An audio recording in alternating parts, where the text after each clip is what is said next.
Beleza. Bom, começar perguntando, vocês tentaram finalizar o que a gente começou na aula passada? Aqueles últimos gráficos lá que eu tinha pedido?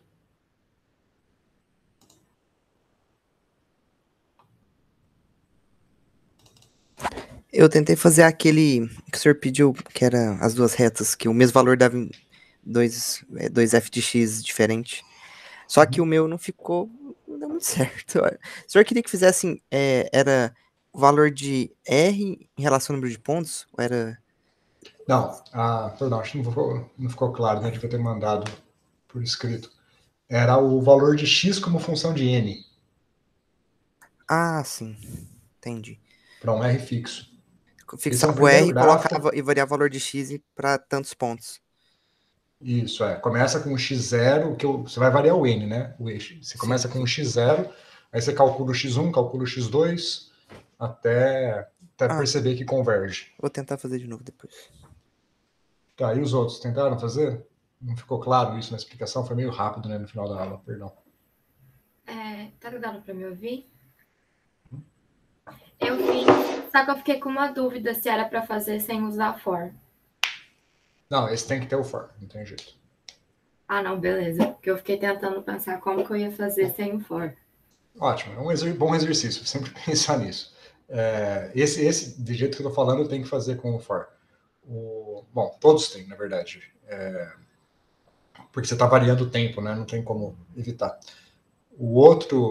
Os problemas que eu vou passar agora também tem que fazer com o for, mas tem alguns truques para trabalhar vetorialmente, mas nesse caso em particular, primeiro não. Nesse caso tinha que fazer o loop mesmo. E aí você conseguiu fazer o gráfico? Ficou parecido com aquele meu que eu passei? Ficou, eu comparei, olhei a videoaula, né? Aí ficou assim. Tá. Tá certo. Bom, o que eu quero que a gente faça hoje? Aquele gráfico das bifurcações, que bonitão lá, que mostra a origem do que é o caos, eu quero que a gente faça na semana que vem. Quero passar um outro tópico hoje. Aí eu vou... Não porque aquele gráfico seja difícil, eu acho que ele é fácil de fazer, mas a questão da otimização do NumPy. Eu quero discutir com calma alguns outros aspectos. E nessa outra discussão que eu vou fazer hoje, vai entrar coisas dessa otimização que ajudam a fazer aquele gráfico. Como trabalhar com essas variáveis, tá? E aí talvez fique fácil de entender depois como é que faz aquele gráfico de forma eficiente. Então vamos deixar aquele lá para finalizar essa parte do mapa logístico. A gente deixa para a semana que vem. Hoje eu quero falar mais sobre as equações diferenciais. Tá? Então aí na semana que vem, na quarta, a gente volta tanto para esse gráficozinho que eu pedi para vocês fazerem, quanto para o mapa logístico inteiro. A gente volta nisso semana que vem. Vai meio que quebrar, trocar de assunto e ir voltar, mas acaba que um complementa o outro. Então hoje eu queria falar de equações diferenciais, e aí a gente vai aplicar isso às equações diferenciais de lógica Voltaire. Aí deixa eu perguntar, vocês já fizeram alguma coisa parecida com isso? Método de Euler, método de Runge-Kutta, lá em cálculo numérico? O que vocês lembram? Eu lembro de fazer só em cálculo numérico mesmo. Achar a solução com valor inicial e tal. Qual método? A gente fez o método de Euler, aí tinha um de Runge-Kutta, mas o de Runge-Kutta ainda tinha uns 3 tipos. Não era algo assim, mas acho que foi isso. Não foi tão profundo, não. Tá, mas se eu te pedir para implementar uma solução por Euler, você lembra agora? Ou de Runge-Kutta? Não lembro. Tá. Os outros, algum comentário parecido? Eu tô igual o Francisco, eu vi tanto o Euler quanto o Runge-Kutta quando eu fiz cálculo numérico, mas nossa, de cabeça, assim, para lembrar também não. Mas vocês chegaram a implementar? Vocês fizeram no computador? Não, eu pelo menos fiz só no papel mesmo. Só... A gente fez no papel também. Eu também só vi na teoria. Só. Eu também. Nunca implementei no Python nem nada. Tá. Quando eu fiz cálculo numérico, a gente não chegou a usar computador para nada. Eu também não. Tá. Nos próximos cálculos numéricos, agora tudo vai ser no computador. A gente já conversou com a FAMAT. No futuro próximo vai ser tudo a teoria e também aplicações do computador.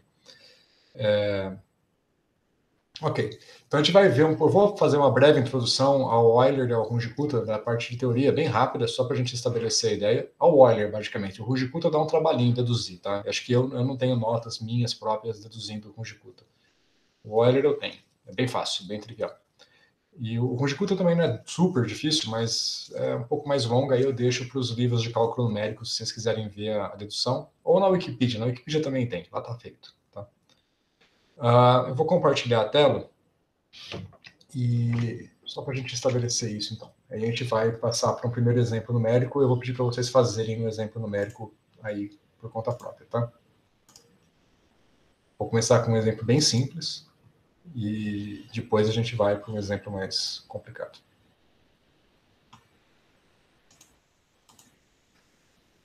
Está compartilhando, né? Bom, eu vou trocar para o tablet aqui um segundo. Ops. A janelinha aqui embaixo fica atrapalhando. Pronto.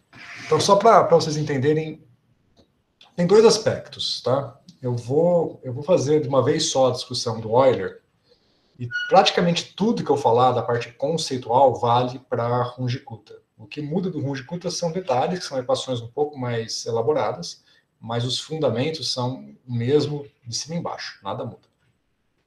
Então, vamos lá. Tanto Euler quanto Runge-Kutta,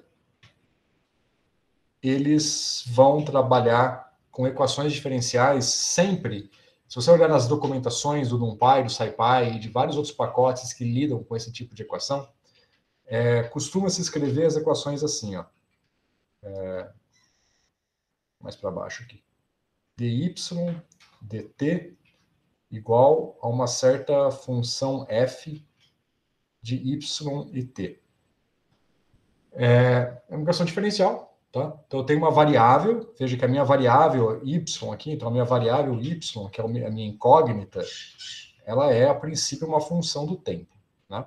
Então eu tenho uma certa grandeza y que eu quero calcular, que é uma função do tempo, e essa grandeza é dada por uma equação diferencial desse tipo. Quais são as características dessa equação diferencial? Vocês sabem me dizer alguma coisa dessa equação diferencial? Que tipo de equação diferencial é essa? O que vocês, olhando para ela, o que vocês lembram?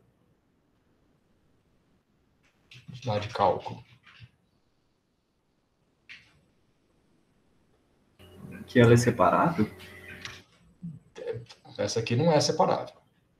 Do jeito que está, não. Não tá mesmo. Quais são as características de uma equação diferencial que costuma se definir uma equação diferencial? Uma primeira palavra-chave para equações diferenciais. Tem que ser contínua? Tem que ser, essa é contínua, beleza, não é discreta. Mas de que ordem ela é?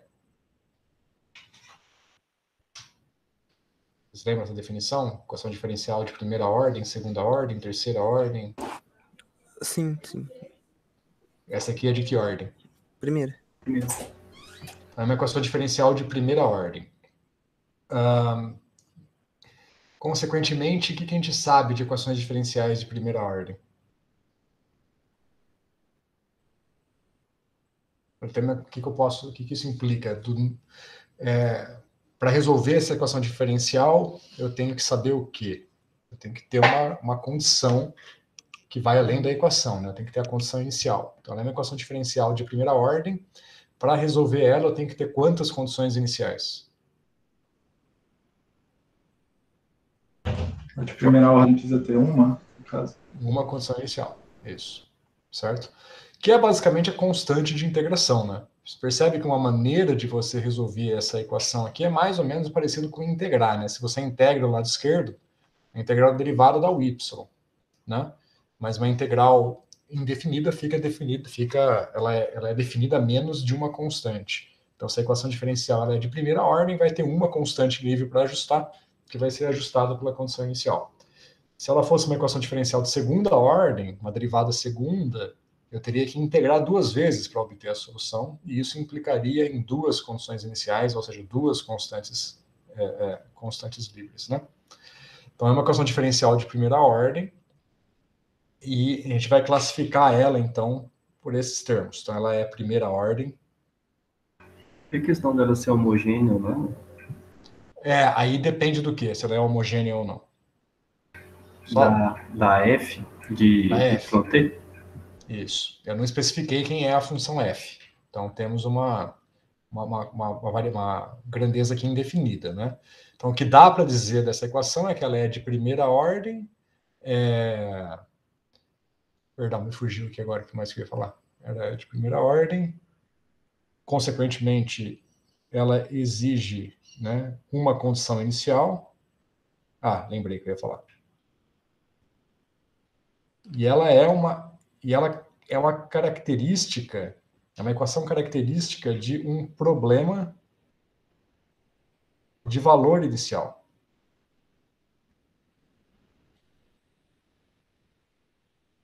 Tá? Em português a gente fala PVI, em inglês é IVP, né? Initial Value Problem. Se vocês procurarem na internet, vocês vão ver bastante coisa sobre Initial Value Problem. Então, vejam. Então, Euler e Runge-Kutta sempre vão lidar com esse tipo de equação. Esse é o que a gente chama de protótipo da equação. É o tipo de equação que eles vão resolver. Aí, qual a equação de fato eu estou resolvendo depende de quem é o F, que o Hélio já adiantou aí, né? Então, dependendo de quem é a estrutura desse F, que função é esse F, eu vou ter diferentes possibilidades para essa função. Ela pode ser homogênea, não homogênea, pode ser linear, pode ser quadrática, pode ser qualquer coisa, né? Então, eu tenho que especificar quem é esse F de Y para poder avançar, né? Para, de fato, achar uma solução. Por exemplo, se esse F de Y for uma função que não depende de Y, depende do tempo, mas não depende do Y, né? O que eu posso dizer? Imagina que eu tenho uma situação assim. É fácil resolver esse tipo de equação?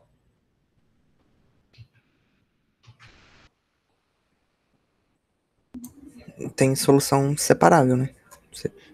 Exato. Coloca o dt para lá. Isso. Então, nesse caso, eu posso passar o dt para cá e integrar, né? É uma integração. Deixou de ser uma equação diferencial no sentido de algo complicado de resolver, né?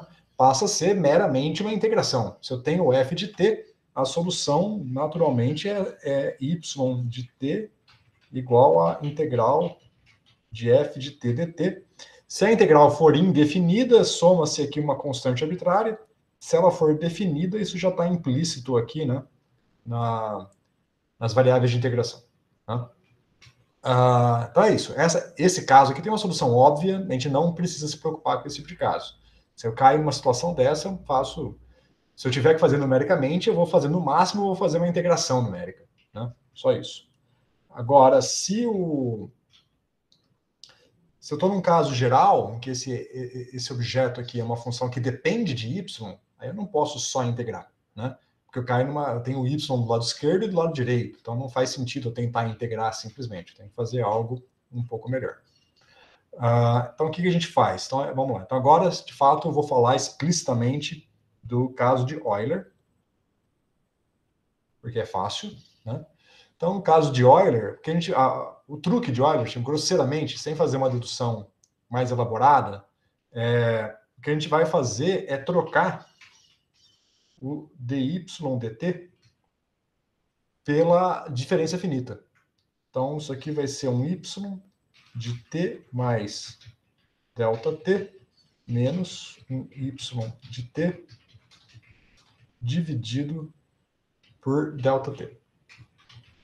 Certo? Se eu tomar o limite do delta t indo a zero, isso aqui é literalmente a definição de derivada que vocês viram lá em cálculo 1. Se eu não tomar o limite, aí eu tenho a chamada diferença finita, porque a derivada é uma diferença com um passo finito, então diferenças finitas. Tá?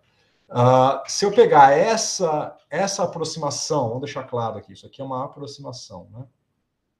Se eu pegar essa aproximação e jogar na minha equação diferencial, o que eu posso fazer? Eu posso obter agora uma relação de recorrência. Né? Então, Conseguem fazer de cabeça aí, pensar de cabeça? Eu vou pegar este cara aqui e vou jogar no lugar deste objeto aqui. Me ajudem aí com a solução. Eu quero isolar o y de t mais ΔT. Então, eu vou ter aqui y de t mais ΔT é igual a quê? O que vai dar se eu fizer esse procedimento? Me ajudem aí. Vai ser a F vezes o ΔT. Mais y de t. Isso aí. Vou escrever assim, tá? Y de t mais F. O F pode depender de Y, né? E de t também, vezes ΔT. Certo? Acabou. Este é o método de Euler. Vamos trocar o nome das variáveis aqui rapidinho? Eu quero mostrar uma coisa interessante. Mas, tecnicamente, isso aqui é o método de Euler já. Eu só vou fazer o seguinte. Eu vou definir um eixo, que é o eixo temporal. Um pouquinho mais para baixo. O meu tempo vai... Vou começar de 0 por padrão e vai até um certo valor t máximo. Esse é o intervalo de tempo, né, o domínio onde eu quero calcular a solução. Só que para eu fazer numericamente, eu tenho que pegar esse domínio contínuo e discretizar. Então vamos dizer que eu discretizo em pontos com um certo espaçamento assim. O espaçamento entre os pontos é o que a gente chama de ΔT, tá? E vamos definir esses pontos da seguinte forma. Então esse zero eu vou chamar de T0. Então T0 é 0. E aí aqui eu tenho agora um instante T1, T2, T3, Tn, até chegar no T máximo. Deixa eu fazer assim, ó. Tn, e aí, em vez de... deixa n mesmo. E o T máximo, sei lá qual que é o valor, vamos chamar de Tn menos 1. Esse vai ser ou Enão menos 1, perdão. Deixa eu trocar a letra, senão vai ficar ruim. Para não misturar N maiúsculo com N minúsculo. Então, esse T Enão menos 1, esse é o T máximo.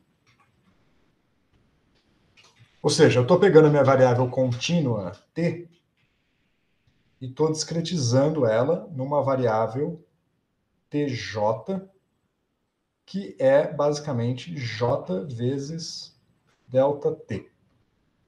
Percebe? Tudo bem? E o T máximo é o T Enão mais 1. Então, o J, essa variável J é um índice inteiro que vai de 0 até Enão menos 1. Eu coloquei esse menos 1 para que eu tenha aqui... Vocês concordam que eu tenho N pontos? Eu comecei de 0, né? Então, se eu vou de 0 até N menos 1, eu tenho N pontos definidos. Então, por isso que eu ponho menos 1 aqui, para definir o número de pontos como sendo N. Professor, então nesse caso você não está pegando intervalo, você está pegando o número de pontos na reta, né? Isso, esse N é o número de pontos. É a definição que eu costumo usar. Se você quiser usar a definição de intervalos, também funciona, mas tenha, né, reescreva as equações com a notação que você preferir. Quem é o T máximo, em termos de ΔT e de N?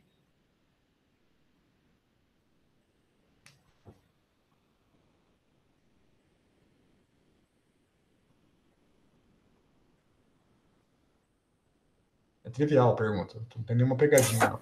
N menos 1 vezes ΔT. Isso. N menos 1 vezes ΔT. Ou eu posso inverter essa relação e, a partir disso, calcular o ΔT, né? Então, o ΔT é o T máximo sobre N menos 1, tá? Essa é a geometria do problema, digamos assim, tá? Aí depende do que o Hélio falou, né? Se, mesma coisa lá da brincadeira de Simpsons e trapézios, se eu, em vez de contar o número de pontos, eu quiser contar o número de intervalos, aí isso implica que aqui, em vez de ser N menos 1, talvez seja N. Então tem que tomar cuidado. Toda vez que você for implementar esse tipo de problema, faça um desenho parecido com esse, porque aí você estabelece essa anotação, deixa salvo na sua documentação essa anotação, e não corre o risco de fazer erros, né, por mudar de notação. Bom, perdão. Então, veja, eu vou fazer o seguinte, eu vou pegar essa equação de Euler agora, e em vez de escrever em função do tempo, eu vou usar o J para descrever o tempo. Tá? Vou usar a letra J. Então, o Y de T vai ser o YJ, vou usar como índice. Aí vocês concordam comigo que eu posso escrever assim? Y de J mais 1 é igual ao YJ mais F de YJ PJ delta T.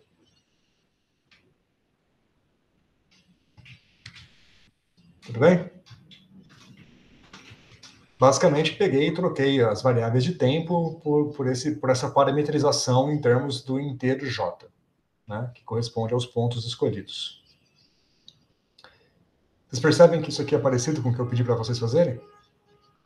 Ou a mesma coisa, tecnicamente?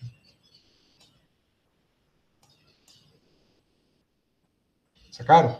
No mapa de bifurcação que vocês resolveram agora, vocês estavam fazendo a conta com xn igual a xn mais 1, na verdade, igual a r xn 1 menos xn. É a mesma coisa, né? Do lado, só troca o n pelo j. Do lado direito, você tem uma certa função com alguma complexidade que te dá uma dependência aí, né, com n. Esse n representa o tempo. E você opera isso daqui e obtém o xn mais 1, né, ou yj mais 1. Então é o mesmo tipo de problema, do ponto de vista de propagação. Essas duas coisas aqui representam essencialmente relações de recorrência. Você dá um chute inicial com a grandeza e vai evoluindo ela. A diferença é que o chute inicial agora não é um chute inicial, mas é a condição de contorno, né? É o y de zero, que a gente estava colocando aqui em cima. A condição inicial que está aqui, eu não coloquei, mas seria o y de zero, né? Ou o y no tempo zero. Então veja que esse problema aqui ele é bem definido. Por quê? Porque eu tenho aqui no tempo igual a zero, eu entro como o meu input do problema é o y0, e sabendo o y0, pensa que j é igual a zero. Então eu sei o y0, eu sei calcular a função f em y0, que a função f é a definição do meu problema, né? Então ela tem que ser dada. E com isso eu consigo propagar do y0 para o y1. Então nessa propagação aqui eu obtenho o y1. Agora, sabendo o y1, eu propago e obtenho o y2. E por aí vai. Sigo as propagações até chegar no y do t máximo. Tá clara a ideia? Sim, ficou claro. Beleza. Bom, isso é o Euler. Tá? O Runge-Kutta é semelhante, já a gente discute as diferenças do Runge-Kutta e do Euler. Antes disso, deixa eu só fazer um parênteses aqui agora. Começar numa nova página aqui, só Professor, vou escrever. Se eu quisesse fazer uma aproximação em série de Taylor, também daria certo dessa forma? É a mesma coisa. A aproximação em série de Taylor é a maneira de deduzir o Euler formalmente. Legal. Eu ia fazer isso mais para frente. Eu ia primeiro passar o exercício para vocês, depois eu ia falar dessa dedução. Então, o Euler, a gente acabou de ver, então é y de j mais 1 igual a y de j mais a f de yj dj delta t. Beleza. Essa é a expressão de Euler. Então, essa daqui a gente deduziu assumindo que a nossa equação diferencial tinha aquela forma, né? Só escrever aqui para contextualizar. F de y e t. Agora, deixa eu complicar um pouco a história, que aqui a gente está trabalhando só com funções escalares, né? O f a gente está pensando que é uma variável escalar, um número, né? E esse f também é uma função escalar. Agora eu posso complicar um pouco a nossa vida e trabalhar nessas grandezas de forma vetorial. Então deixa eu bagunçar um pouco a vida aqui. Imagina que eu tenho agora duas equações. Eu tenho uma equação dx dt igual a vamos chamar de g. Essa g pode depender de x, pode depender de y e pode depender do tempo. E eu tenho uma outra equação, que é a dy dt, que vai ser definida por uma certa função h, que também pode depender de x, pode depender do y e pode depender do tempo. Certo? Então, eu tenho duas equações diferenciais. Essas duas equações diferenciais estão acopladas. Porque veja que a equação diferencial de x pode depender de y e a equação de y pode depender de x. Então, eu tenho aqui equações acopladas. Suponha que a gente não consegue desacoplar. Estamos numa situação que elas são acopladas e não podem ser desacopladas. Não tem nenhuma técnica de desacoplamento que funcione. O que eu posso fazer? Isso aqui também se encaixa dentro do contexto de Euler. Mas, para a gente ver que isso se encaixa em Euler, vamos definir uma variável auxiliar, que vou chamar de um vetor z. Esse vetor z é um vetor de duas componentes, onde a primeira componente é o x e a segunda componente é o y. É tipo um multiplicador de Lagrange? Não. Não tô minimizando nada. Estou só reescrevendo as equações, mais nada. Tá? Só definir um vetor z, que é um vetor, tem duas componentes. É um vetor de duas componentes. Só isso. Nada mais complicado que isso. Certo? Agora o que eu quero fazer quero saber quem é a derivada do vetor z como função do tempo. A derivada do vetor z como função do tempo vai ser a derivada do vetor. Então, eu vou derivar x com relação ao tempo e vou derivar y com relação ao tempo. Mas essas derivadas já estão aqui. Né? Então, vocês percebem que a derivada de z como função do tempo é um vetor, onde a primeira componente é o g de x, y e t, e a segunda componente é o h. Né? Trivial, né? Tranquilo? Entendem? Agora, esse objeto aqui, esse vetor GH, eu posso entender esse objeto como sendo uma função vetorial. Só para poupar espaço aqui, deixa eu transportar esse cara para cá. Então, este cara aqui, eu vou definir como sendo uma função f, mas é uma função vetorial. E eu vou falar que ela depende de z e t. Tá? Se a gente usar uma notação de índices, né, você concorda que o x é o primeiro elemento de z e y é o segundo elemento de z. Né? Então, se eu pegar esse f aqui, eu passo z. Esse z eu consigo naturalmente decompor em x e y. É a primeira componente e a segunda componente de z. Então, eu posso tranquilamente escrever assim.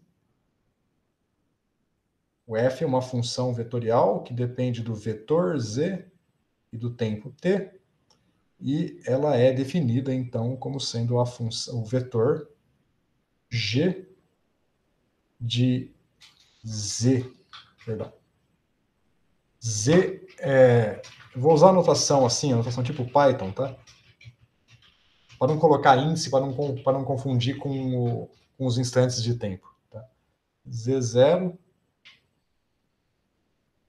Z1 e T, e a outra é o H de Z0,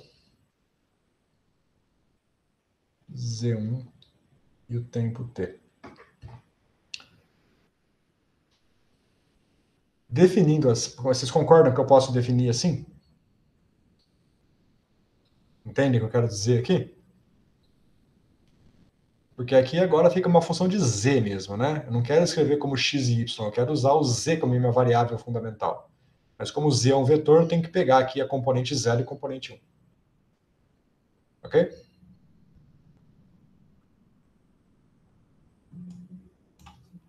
Aí, o que eu caio? Se eu escrevo assim, eu tiro, então, uma equação do tipo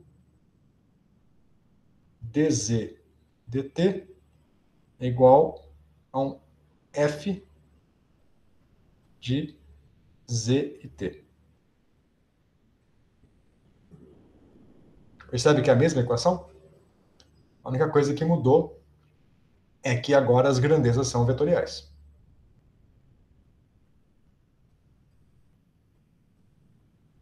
Tudo bem?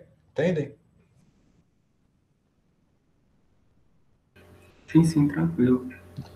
Aí aqui em cima, então, ó, então veja, aqui em cima, se eu for generalizar, agora recapitular, eu posso escrever assim, então. Posso definir tudo como sendo vetores. Meu y é um vetor, meu f é um vetor. É uma função que recebe um vetor e retorna um outro vetor. Né? Então eu posso pôr setinhas aqui em cima, pensar nesses caras aqui como sendo vetores. E nada muda. É exatamente a mesma coisa. A única coisa é que agora cada objeto aqui é um vetor, mas a equação é exatamente a mesma. Tá? Então, dentro do NumPy, do SciPy, dos pacotes do Python, é essa equação que está implementada quando a gente faz Euler, e quando a gente faz Conjecta usando o SciPy ou NumPy, é a equação de Conjecta, mas conceitualmente é a mesma coisa. Ela está implementada em termos de vetores. Tudo que você precisa passar para ela é quem é o vetor y e quem é a função f vetorial. Tá? A gente vai ver isso já já. Tudo bem? Tentem não ter medo desses vetores, né? Por exemplo, se a gente for... O primeiro exemplo que eu vou passar para vocês é escalar, então não vai ter vetor, vai ser simples. O segundo exemplo vai ser um vetor de duas componentes, que são as equações de Lotka-Volterra. Quando a gente for resolver o pêndulo simples, vai ser um vetor de duas componentes também, que vai ser a posição e a velocidade, as componentes. Se a gente for resolver a dinâmica dos planetas, que é aquele projetinho que eu passei, na dinâmica dos planetas, se a gente quiser simular um planeta só em torno do Sol, as variáveis vão ser x, y, vx e vy. Vai ser um vetor de 4 componentes. Então, vai ser, no mínimo, 4 componentes por planeta. Então, se eu quiser simular os 8 planetas, eu vou ter 32 variáveis. Vai ser um vetor de 32 variáveis. Mas, é só isso. Não tem nada... Né? O trabalho é identificar o que são esses vetores e escrever as equações que trabalham com esses vetores. Então, conceitualmente não muda. Só muda o trabalho de identificar as coisas e escrever a função f na forma vetorial. Tá? Aos poucos a gente vai vendo isso. Ok. Bom, então, o primeiro exemplo que eu queria que vocês tentassem fazer é o caso mais simples possível.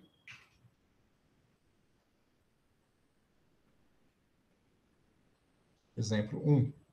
Que é uma das equações mais elementares que a gente pode resolver.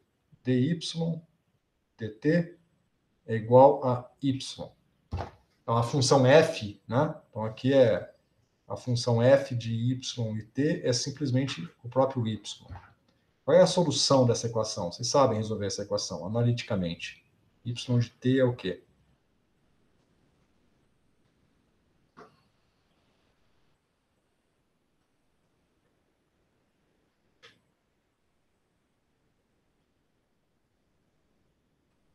É exponencial, né?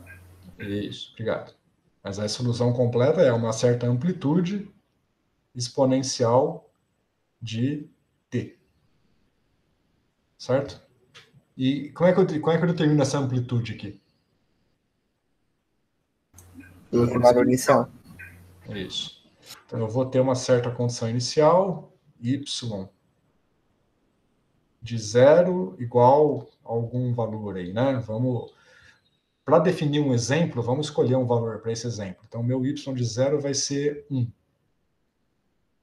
Se meu y de 0... Ou vamos deixar genericamente, vai. O y de 0 é y0. Então, nesse caso, a gente descobre que quanto que tem que dar, quanto que é a amplitude se o y de 0 é 1. Perdão, se o y de 0 é y0, a amplitude é o próprio y0, né? Certo? Porque você coloca t igual a 0 aqui, vai dar y de 0 igual a a. Então, o a tem que ser o y0. Então, esse primeiro exemplo é trivial porque é interessante, porque tem uma solução analítica conhecida, então a gente pode comparar, verificar se o nosso código está funcionando corretamente. Então, a primeira coisa que eu quero que vocês façam é isso. Queria que vocês agora tentassem resolver esse problema através da técnica de Euler. Então, só para deixar aqui na tela, vocês vão resolver isso, né? Vamos escolher o y0 como sendo 1, e aí vocês vão fazer a propagação aí do yj mais 1 é igual a yj mais...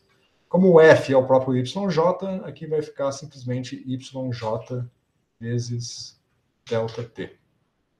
Aí vocês podem fazer isso escolhendo um certo valor de ΔT. Vamos começar com um ΔT igual a 1. Tá? E um T máximo igual a 10, talvez. Tá? Acho que isso aqui está razoável. E aí eu queria que vocês fizessem o gráfico do y como função do t, comparando a solução numérica. Então, vamos desenhar aqui o y de 0 é 1, né? Então, começa aqui é o 0. Então, vai ter aqui a solução numérica, vai ser uma exponencial. Eu quero comparar essa curva com a solução exata.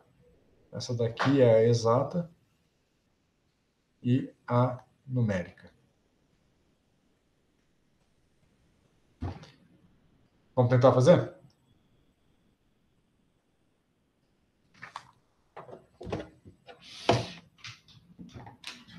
Tudo bem, pessoal? Vocês fazem aí? Vou dar uns 10 minutinhos, que é parecido com o que vocês fizeram na aula passada. Imagino que deve ser rápido. Beleza. Olha lá. Vou só organizar o meu aqui, porque eu não tive tempo de preparar. Vou fazer o meu enquanto vocês fazem aí, mas qualquer dúvida pode me chamar aqui.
pessoal, quem for conseguindo, vai me avisando aí, tá? Por favor.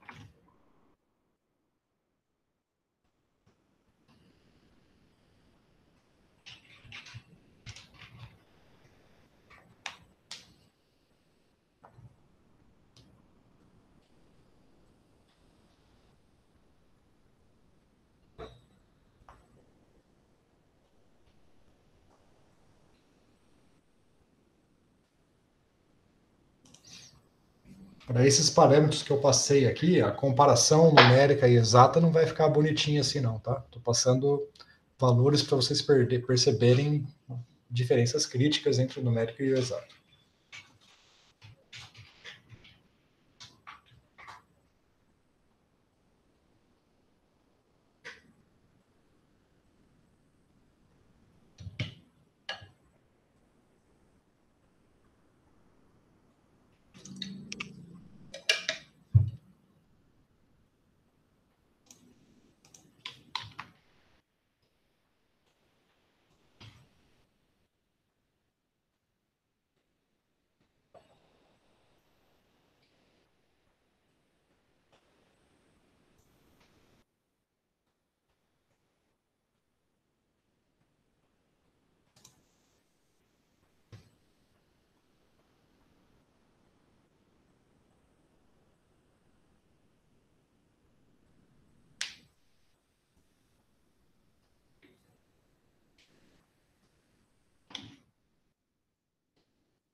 E aí, pessoal, estão conseguindo? Deem um feedback aí, porque eu não consigo ver a tela de vocês, fico meio perdido se vocês estão com dúvida ou não. Eu estou tentando aqui, parece que vai dar certo. Eu não sei direito ainda não.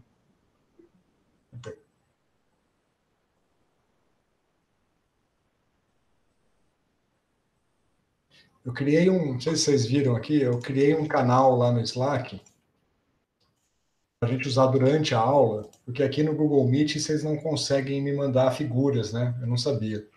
O chat aqui é só texto. Então, se vocês quiserem mostrar se deu certo ou não, vocês podem mandar a figura lá no Slack, no canal Auxiliar Aulas, só para não ficar sobrecarregando os outros canais. Aí você manda lá que eu vejo se a figura está certa.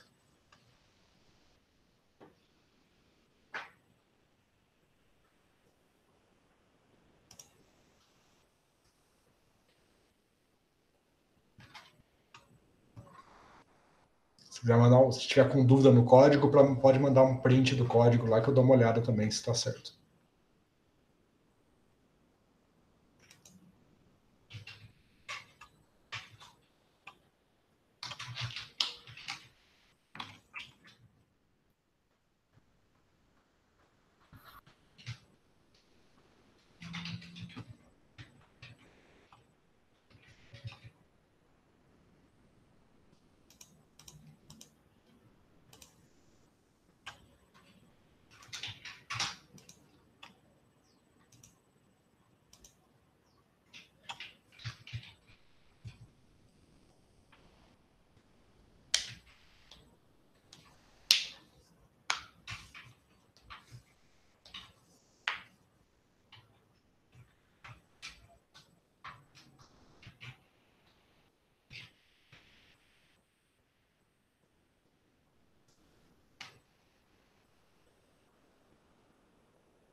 Gerson, acho que eu estou confuso na,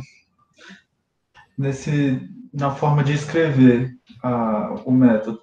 Por exemplo, o y de 1 vai ser igual o y0, aí vai ser esse ΔT vezes o y0 também? É. Pode fatorar se quiser, né? Uhum. Pode escrever como sendo 1 mais ΔT vezes YJ. Entendi. Valeu.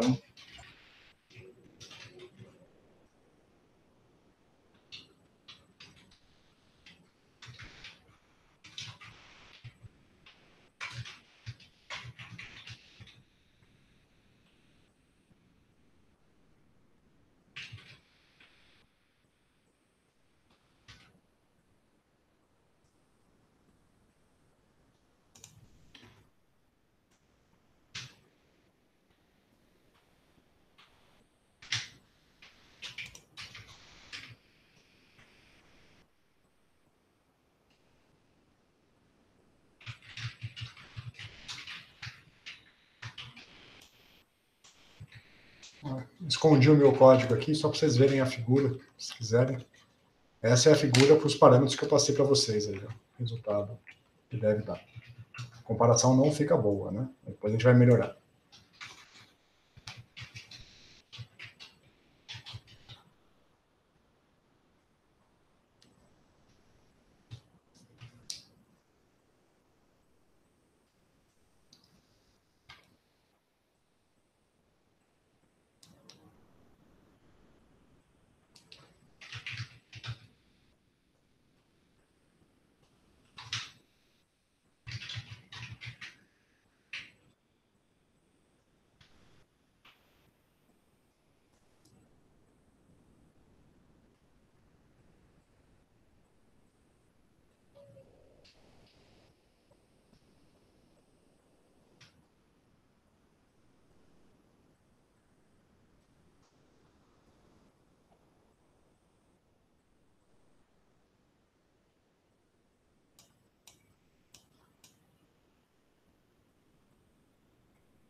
É isso mesmo?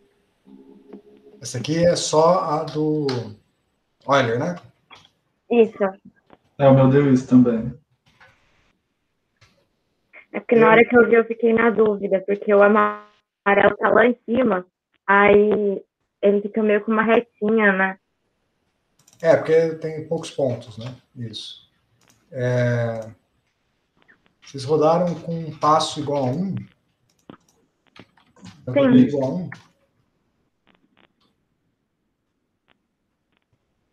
Foi. Totalmente? E o y0 igual a 1? Foi.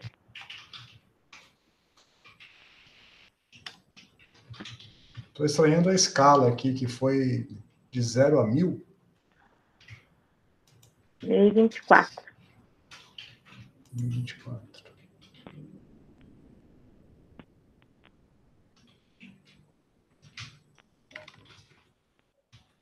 Apesar que eu acho que o de vocês está certo e o meu está errado. Eu concordo com o 1024.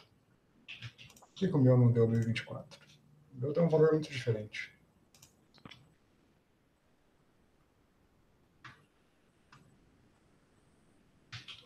Ué.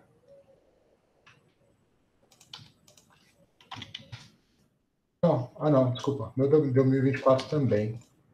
O meu a escala do meu gráfico que parece. É, porque aí dá a impressão que perdão. as bolas...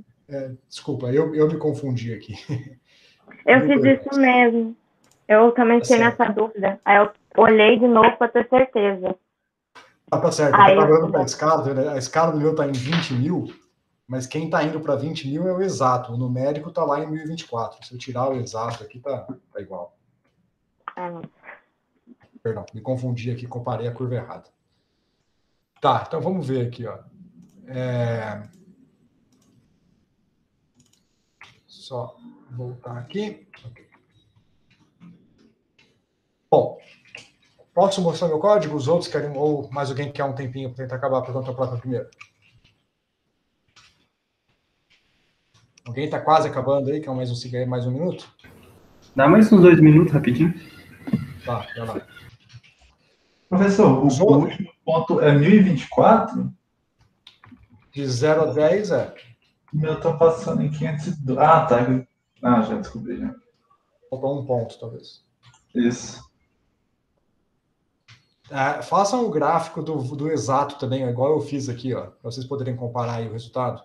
Tá? Só fazer o gráfico da exponencial mesmo. Volta aqui. Ó. Aí vai ficar um negócio bem esdrúxulo, né? Você vê que a diferença é bem significativa.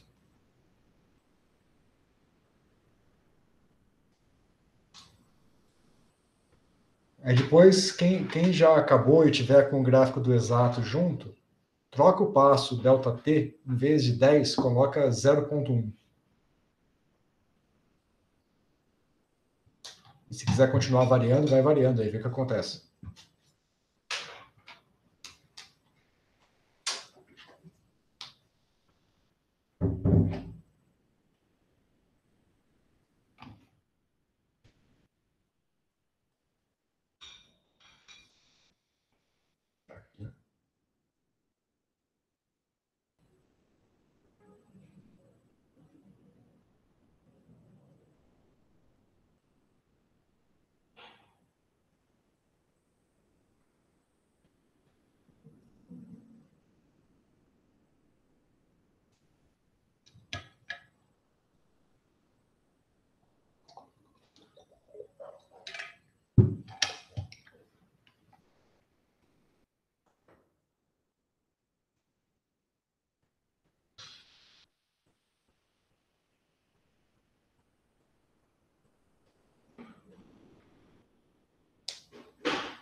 Professor, Oi.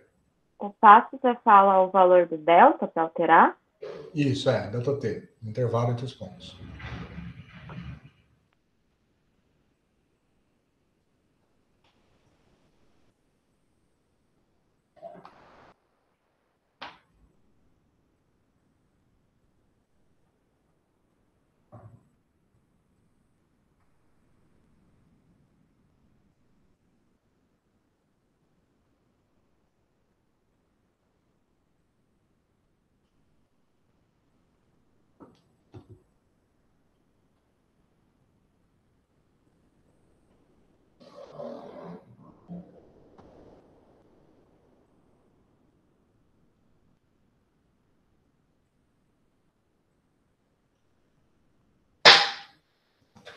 Só um segundinho, gente.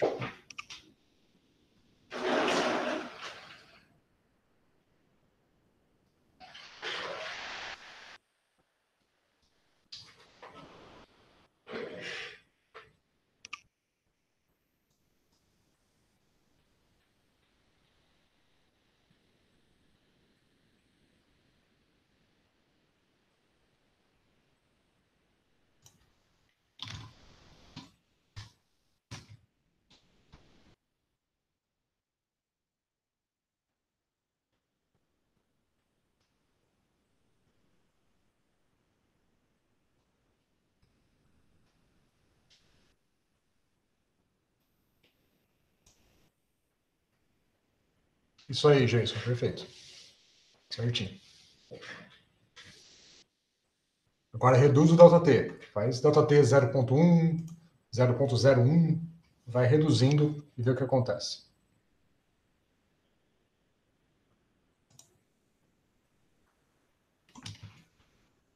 Nossa, eu fui reduzir a escala, ficou feio demais. Muito diferente. O método de Euler é o pior método, tá? É o pior método para resolver a equação diferencial. Mas foi o primeiro e, bom, é trivial de implementar, né? Vocês viram que é facinho. Mas historicamente ele é importante, mas não se usa ele no dia a dia, tá?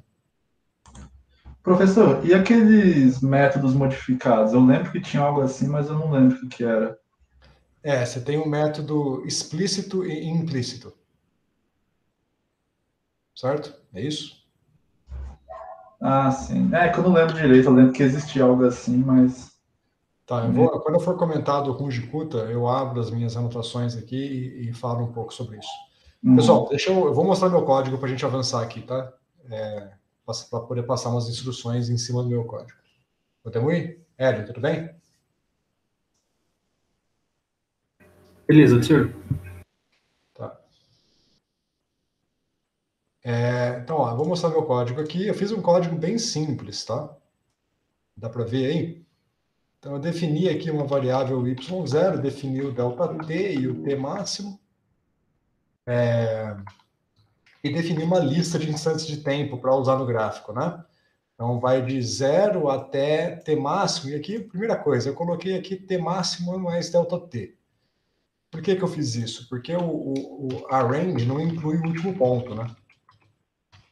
Se eu fizer de 0 a 10, com passo 1, ele vai de 0 a 9. A range é sempre um intervalo fechado à esquerda, aberto à direita. Então, ele não inclui o último ponto. Então, aqui eu pus um mais ΔT, um mais 1, né? Para garantir que ele vai sempre até o que eu chamei de T máximo aqui. Então, eu sempre costumo colocar esse mais ΔT no final aqui.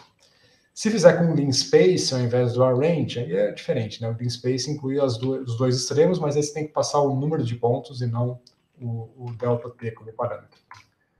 Tá. Aí eu inicializei uma lista. Preferi estruturar como lista, tem outras formas, talvez vocês tenham feito de outro jeito. Aí eu fiz um loop no J de 0 até o tamanho do vetor t menos 1. Né? Por que menos 1? Porque eu sempre calculo o próximo, né? Então eu não preciso, tem que parar antes, senão eu vou calcular um a mais. E aí eu uso o mais naquele sentido de anexar, né? Lembra que a gente viu nas aulas passadas, que se eu tenho um vetor, uma lista 1, e eu somo ela com uma lista 2, 3, 7, ele anexa uma lista na outra, né? Então, trabalho com listas para aproveitar essa notação aqui de anexar. E aí a anexação eu faço assim, deixa eu pôr na tela aqui as duas coisas. Então, a equação que eu estou implementando é essa daqui. Então, veja, o próximo y, eu vou anexar como sendo o próximo y, uma equação que depende sempre do y anterior, né? O yj, eu estou entendendo como sendo o y anterior. Então, o anterior é o último elemento da lista. Então, eu pego o y menos 1, que é o último elemento da lista. Na primeira rodada, isso vai ser o próprio y0. Na segunda rodada, vai ser o y1 e assim por diante. E aí, beleza, o resto é só a implementação direta dessa equação. Sacaram? Essa foi a minha implementação, bem simples, bem imediata. né? Não usei o NumPy aqui, só usei listas, mas nesse caso não precisava do NumPy. Tudo bem? Alguma dúvida aqui? Vocês fizeram de outro jeito? Como é que vocês fizeram? Eu fiz usando listas também, armazenando. Tá. Dava para fazer com um vetor do NumPy, mas aí tem que usar o comando append do NumPy, um pouco mais carregada a anotação. Né? Tranquilo, gente? Nenhuma dúvida aqui? Bom, aí vocês viram aqui que a comparação desse resultado com a solução exata é péssima, né? A solução numérica está aqui embaixo, o exato está aqui em cima. Mas se eu reduzo o passo de 1 para 0,1, a gente vê uma melhora significativa. Agora o azul, ó, não tá ruim ainda, mas está bem melhor. E se eu vou reduzindo cada vez mais o passo a 0,01, agora está uma concordância bastante boa ali, né? E posso continuar. Quanto mais eu reduzo esse passo, melhor vai ser a minha precisão. É muito parecido com as integrais, né? Simpsons, trapézio e tal. É a mesma coisa, na verdade. O que esse método, o que o método de Euler está fazendo é uma integração, no final das contas. A gente viu que a solução trivial dessa equação é uma espécie de integração, né? E os mesmos conceitos de integração, de análise de erro, de precisão, tudo isso se aplica aqui a Euler. Então, o método de Euler, ele vai ser um método com péssima precisão. Tá? Aquilo que o Hélio tinha falado mais cedo, posso usar a série de Taylor para analisar essa equação? Posso. Se a gente faz por série de Taylor, eu vou fazer aqui agora 1 minuto para vocês, coisa rápida mesmo.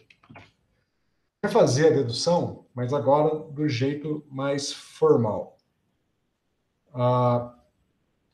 Então, a gente tem a equação dy dt igual a um f de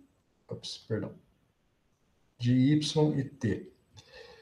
Agora, veja, eu posso pegar a minha função y de t mais ΔT e fazer uma expansão em série de Taylor, mas, me ajudem aqui, eu quero fazer uma expansão em série de Taylor onde a minha variável pequena, né, meu parâmetro de expansão, vai ser o ΔT.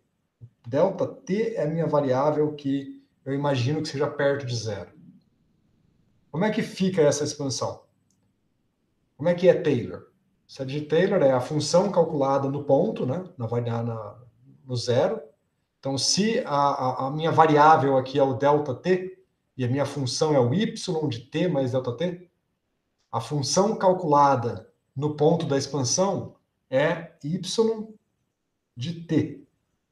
Concordo? Porque eu pus o ΔT igual a zero. Não estou expandindo em t, estou expandindo em ΔT. Tudo bem? É meio confuso isso. Confirmam para mim que está tudo bem.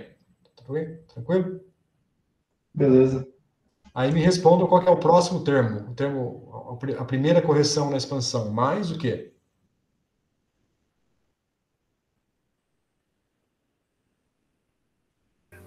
dy dt. Vezes. Aí.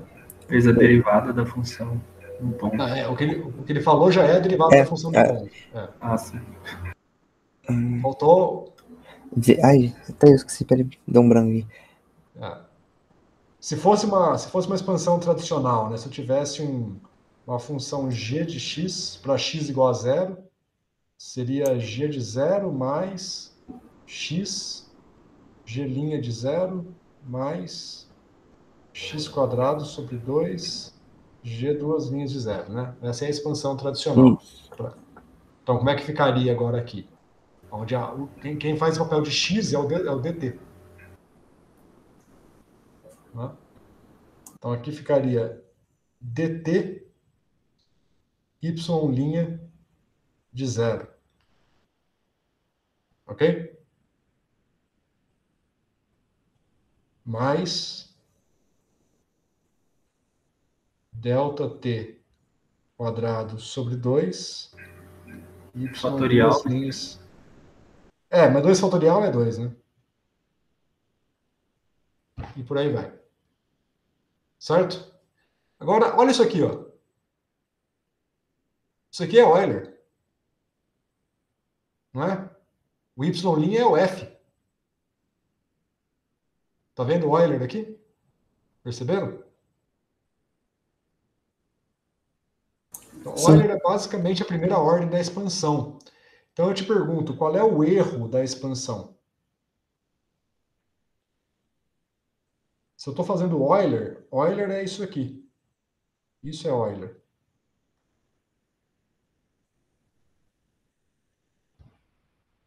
Então, o erro da expansão, ele é proporcional a ΔT ao quadrado. ΔT ao quadrado. Ó. Certo? Mas, isso é o erro da expansão em si. Agora, a minha integração, quando eu propago do começo ao fim, né, eu vou... Bom, vamos ficar por aqui. Acho que isso aqui é suficiente para a gente fazer a comparação. O erro é da ordem... O que interessa é isso aqui. O erro é da ordem de ΔT ao quadrado. Claro que é ΔT ao quadrado vezes a segunda derivada, né? Mas é da ordem de ΔT ao quadrado. Então, isso aqui vai dizer para a gente que o Euler é um método de ordem 2, enquanto o Runge-Kutta é um método de ordem 4. Ou seja, o erro de Runge-Kutta vai com ΔT à quarta.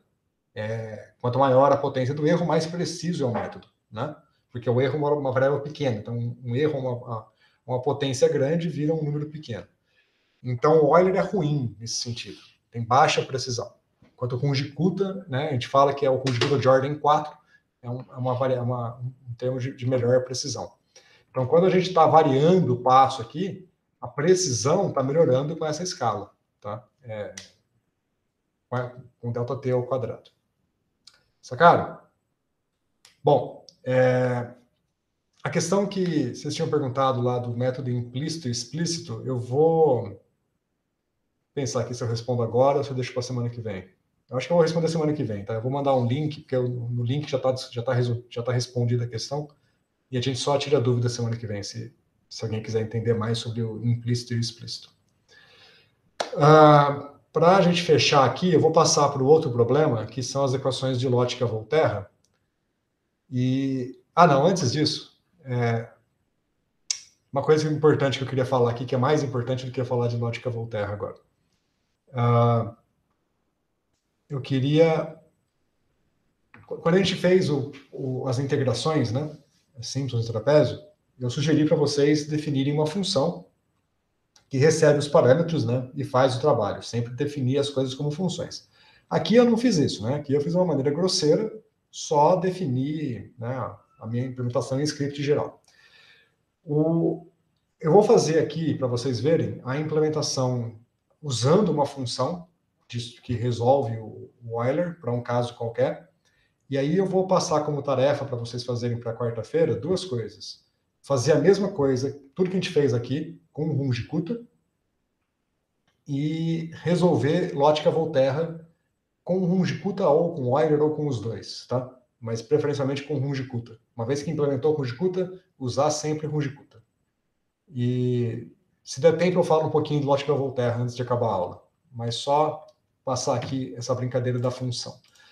Tá? A ideia é a seguinte, eu quero que a gente defina sempre funções que fazem as nossas tarefas, né? Então, nesse caso aqui, eu vou chamar a função de Euler.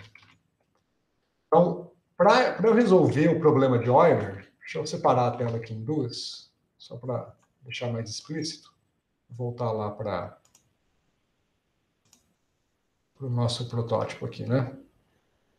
Então, a gente sempre tem este problema aqui, né? Então, o nosso protótipo é esse. Eu tenho uma equação do tipo dy/dt, então essa minha função y, minha função Euler, vai resolver uma equação desse tipo.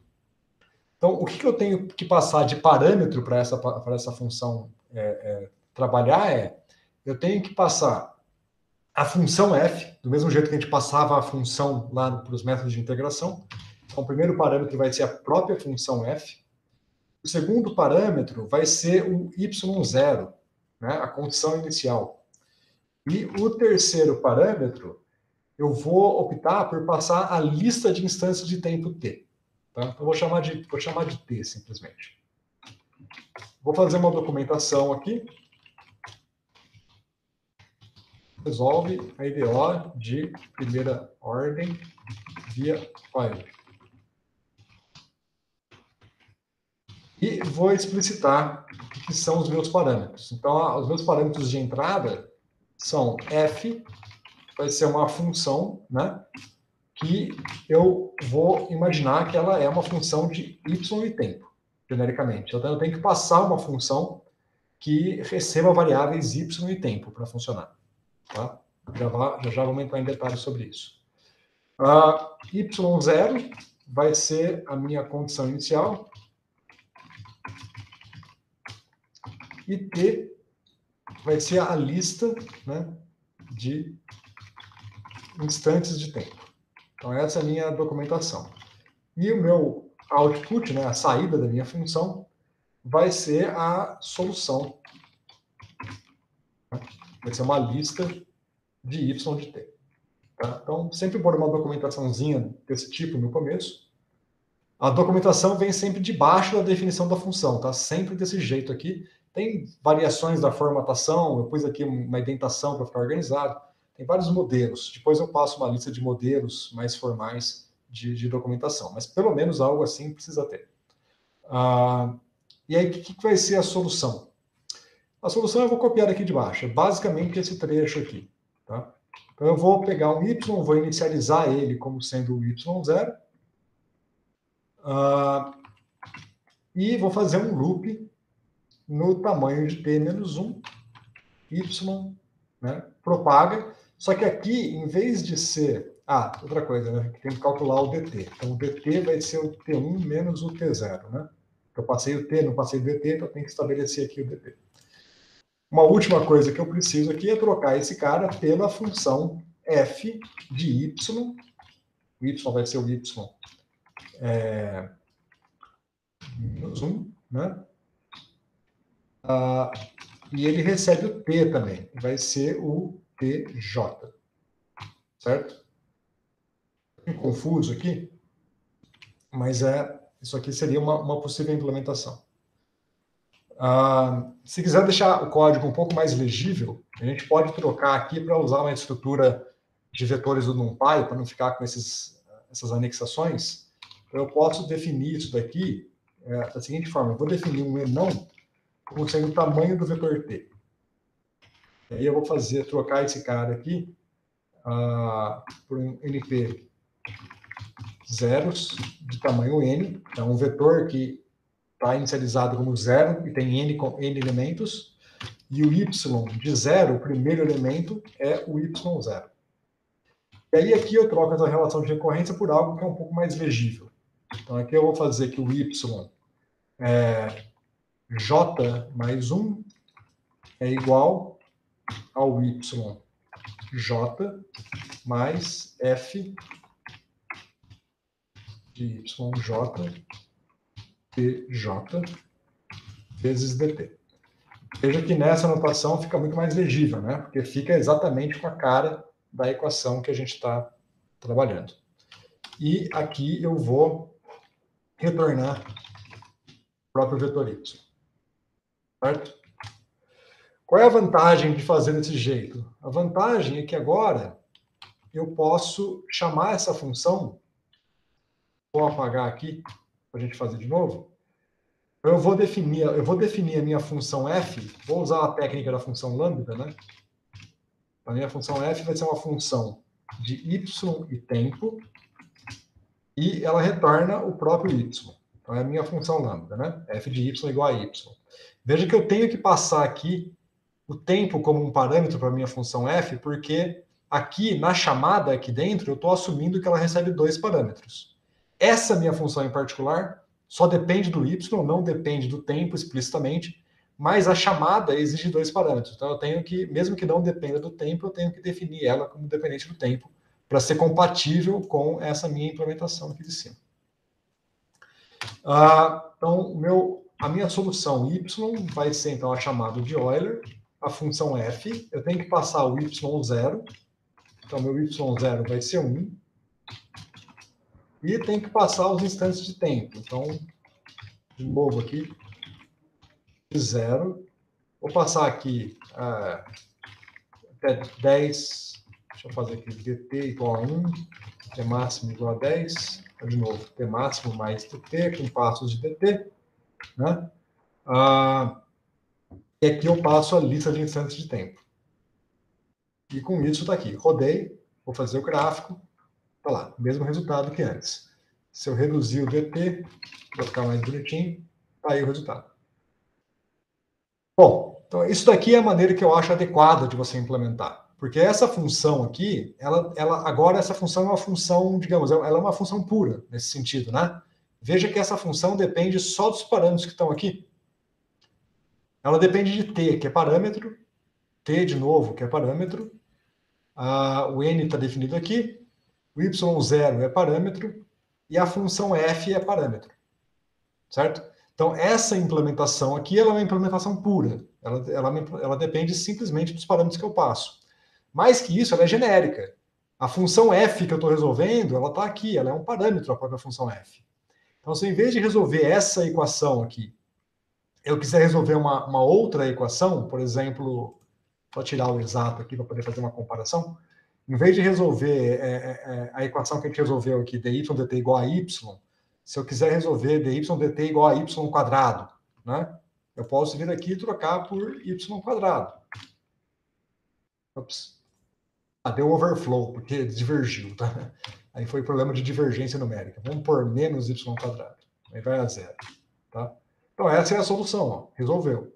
Então qualquer solução que eu colocar aqui, qualquer função que eu colocar aqui, esse método agora, escrito assim, vai resolver.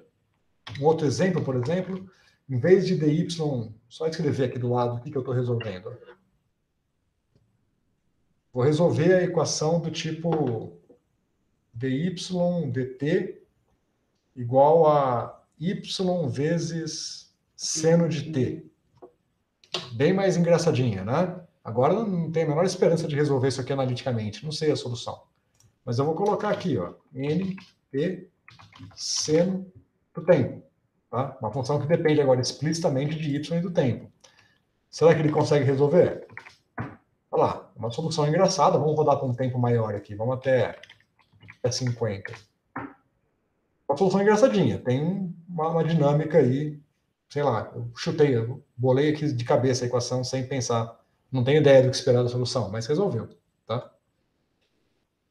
Entenderam o que eu quis dizer? A motivação aqui de sempre escrever desta forma. Criar uma função genérica que vai resolver, essa função aqui resolve qualquer equação diferencial do tipo Euler. Qualquer f de y e t que eu passar, ela resolve. Não é específica para o problema. Ela é uma função genérica, né, dado o fato de resolver via Euler. Entenderam? Sim, deu pra entender. Ok. E essa técnica aqui de usar o NumPy, ó, não é, em termos de eficiência, não é muito diferente de usar a lista. Só que em termos de legibilidade, vocês percebem que é muito mais legível essa estrutura? Né? Então, eu prefiro que vocês façam assim. Eu fiz com lista primeiro, porque praticamente todos os alunos que eu sempre dei aula fizeram sempre por lista primeiro. Mas assim, pelo NumPy é mais legível. Então, eu peço que vocês façam com essa estrutura aqui. Tá? E eu vou pedir para vocês implementarem um Runge-Kutta para quarta-feira. E aí vocês podem pegar aqui essa minha função e adaptem ela, né? Troquem, em vez de Euler, chama ela de Runge-Kutta e façam as adaptações para resolver via Runge-Kutta, tá? Para quarta-feira. Vamos ver se a gente consegue fazer. Bem, tenho mais 15 minutinhos de aula. Se vocês não tiverem dúvida, eu vou... Oi. Tem como, de vez de ser para quarta, ser na quinta ou na sexta, não? Eu posso deixar vocês entregarem na sexta, mas eu queria que vocês tentassem fazer para quarta, porque eu vou usar na aula. É porque eu tenho prova na terça e na quarta. Eita. Tá, mas tenta fazer um pouquinho, né? Tira um tempinho para tentar estudar. Um trechinho aqui, pelo menos. Se não entregar, eu ponho a data de entrega da lista para sexta-feira. Mas adiante-se, porque eu vou precisar para discutir com vocês na aula de quarta. Se não tiver, não é essencial também, mas dá uma adiantada. Tá? O máximo que der. Obrigada. Bom, pessoal, deixa eu passar aqui para o Lógica Volterra. Eu não sei, deixa eu esconder aqui a minha implementação, né? Esqueci de esconder. Deixa eu maximizar aqui. Só deixa eu ver se eu tenho que esconder alguma coisa aqui para não dar a resposta para vocês de cara. Os parâmetros tudo bem, o gráfico tudo bem. Aqui também tem parte da implementação que eu não quero que vocês vejam. Quero só discutir as figuras para depois a gente complementar. Ó, então essa lógica Volterra, resolver ele é um pouco mais complicado porque vai ter uma estrutura vetorial, tá? E queria que vocês tentassem resolver. Eu vou mostrar mais coisas do que o que vocês precisam para resolver aqui e a gente vai discutir esse resto na aula quarta-feira, tá? E esse resto que eu não vou mostrar hoje é que vai ajudar a fazer o mapa de bifurcação lá também. Então, as equações de lógica Volterra, elas são isso daqui, né? Então, aquela equação de dinâmica de populações que eu tinha discutido com vocês na aula passada. Então, imagina que X é a população de coelhos e Y é a população de raposas. Então, raposa come coelho, coelho come grama. Então, tem uma taxa de crescimento, uma taxa de morte. E beta é a taxa de coelhos que morrem devido a raposas e delta a taxa de crescimento das raposas, dado que existem coelhos, né? Então, essa é a dinâmica dessa equação de populações aqui. Aqui eu peguei esses parâmetros lá na Wikipedia, né? Nessa página aqui que descreve as equações de lógica Volterra, tem um exemplo lá, então eu aproveitei que ele já colocou esses números lá no exemplo, peguei os valores de lá para o alfa e para o beta, que a gente pode comparar com a figura que eles têm lá também, tá? Então vocês podem olhar lá na Wikipedia, lógica Volterra, vou pegar os detalhes que eu estou pulando aqui. Bom, o que é legal aqui é o seguinte, para a equação unidimensional que a gente acabou de ver, o que eu vou falar não faz sentido. Isso aqui é interessante, o que eu vou mostrar é interessante para equações bidimensionais, equações que têm duas coordenadas, x e y. A primeira coisa é que, claramente, vocês podem pegar essa equação e converter para aquela forma vetorial que eu mostrei agora há pouco, né? Criando um vetor z, que é o x e o y, e o lado direito aqui vai compor a função vetorial f. A primeira componente vai ser essa, a segunda vai ser essa, né? Agora, antes de resolver a equação diferencial, tem uma técnica que é interessante, que é o seguinte: dado um valor de x e um valor de y, se eu sei x e y, o alfa, o beta, delta e gama eu conheço, são constantes. Então, dado um valor de x e de y, se eu plugar aqui esses valores do lado direito da equação, o que eu vou ter é a taxa de variação de x e de y, né? Se eu computar aqui só o lado direito. Sacaram? Para um dado valor, eu tenho a taxa de x dt e de y dt. E eu posso fazer um mapa para cada ponto x e y. Eu posso fazer um mapa do fluxo, de como que o x está variando e quanto que o y está variando. Então, esse mapa me diz qual é a dinâmica dessas equações sem ter que resolver as equações. Isso só é prático em 2 dimensões e no máximo em 3 dimensões. Mais que isso, fica um pouco complicado de visualizar, tá? Mas deixa eu mostrar como é que fica isso. Ó. Tem 2 opções para fazer esse gráfico. Deixa eu só rodar aqui, que eu não sei se eu rodei. Eu não tinha rodado. Tem 2 opções, que é o string plot e o quiver. Esse que está aqui é o string plot. Tá? Deixa eu mostrar o quiver primeiro, talvez seja mais compreensível. Então, o quiver é um mapa de setas.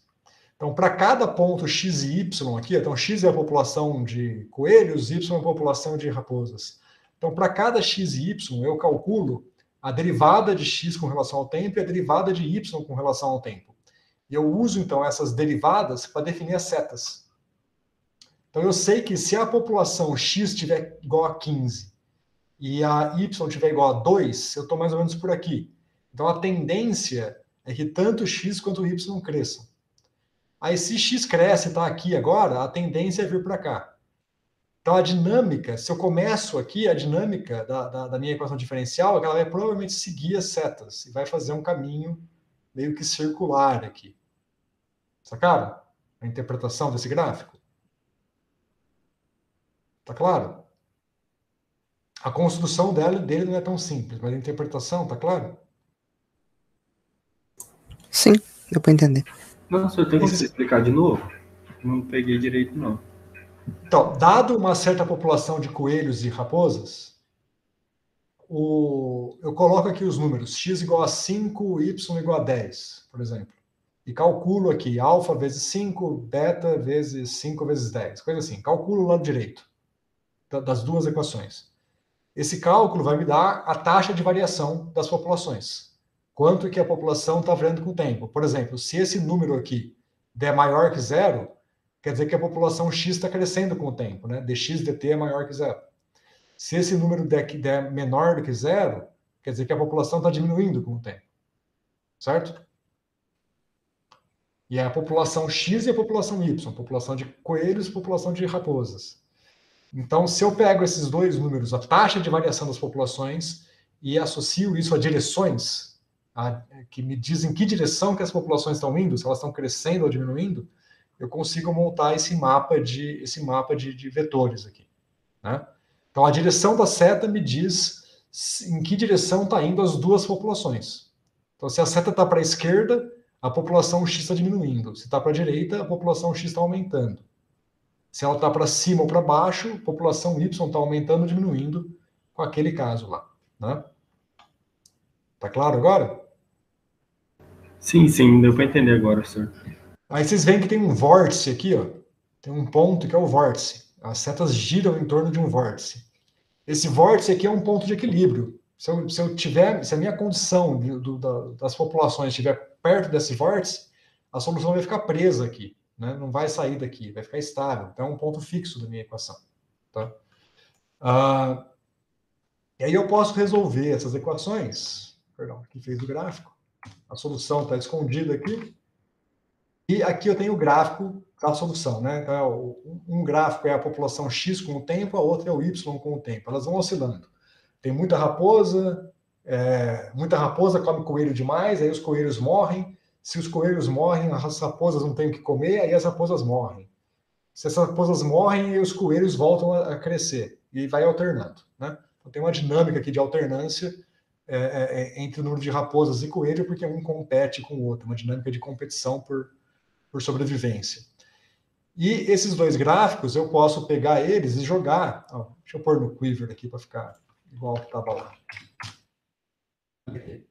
Interessante. Então, eu tenho o Quiver, e aqui eu tenho o gráfico das soluções. Aqui eu tinha o X contra o tempo e o Y contra o tempo. Agora eu posso pegar esses dois gráficos e fazer um gráfico paramétrico, X contra Y. Né? Se eu tenho X como função do tempo, tenho Y como função do tempo, eu consigo isolar, eliminar o Y da jogada e fazer o X contra o Y. Né? Vocês fizeram isso em Lab de Física 1, movimento da parábola. Né? Vocês fizeram o gráfico de X contra Y lá no Lab. Então essa é a dinâmica. Ó. Y está aqui, X está aqui, e em azul é a solução traçada. E esse pontinho preto é a minha condição inicial. Então eu comecei aqui com uma população igual, 10 coelhos e 10 raposas. Aí as raposas começaram a comer coelho, diminuiu a quantidade de coelho, aumentou a quantidade de raposa. Quando passou a ter pouco coelho para as raposas comerem, a população de raposa começou a cair. Aí, quando tinha pouca raposa, a população de coelho começou a aumentar. Quando tinha bastante coelho, as raposas começaram a ter comida e a se reproduzir de novo, até que o número de raposas ficou muito grande e inverteu a jogada. Então, você tem esse ciclo aqui, e veja que esse ciclo segue exatamente as setas. Certo? Então, em azul é a solução realmente da equação diferencial, mas em preto é um gráfico que eu faço sem ter que resolver a equação diferencial, simplesmente olhando para o lado direito da equação. Esse gráfico é muito útil para entender como seriam as soluções. Então, se eu traçar aqui várias soluções com diferentes condições iniciais diferentes, eu vou ter vários gráficos desse círculo sempre girando em torno desse vórtice. É isso que essa equação me dá.